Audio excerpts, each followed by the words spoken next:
Tim here with TLC Pressure Washing, and I am finishing up. I'm doing my post treat on this job, and as I've said before, and there's actually a video out there that talks about this and computes, and it's about a 20% time savings by pre-treating a surface, letting it dwell, and scrubbing it.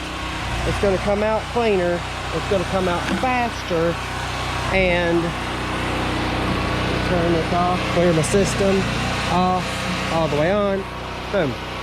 So what I'm going to do is I'm going to finish this out, put the rest of it that's in the line here, because it's in the line, I want to use it, don't want it to go to waste, and I'm going to post treat all this. I want this to have no mold, mildew, algae, dirt, anything on this that may dirty up differently as it dirties up in the next few years. But that's the reason why. It helps us and it helps the customer.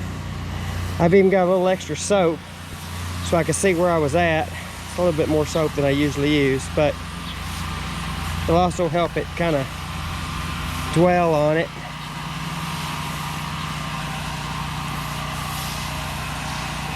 And I'll be able to see when I've used up everything out of the line, because I will no longer have soap going down. But anyway, that's this driveway. It was pretty dirty. It's been a long time, but now it's nice and clean. Tim Moore, TLC Pressure Washing.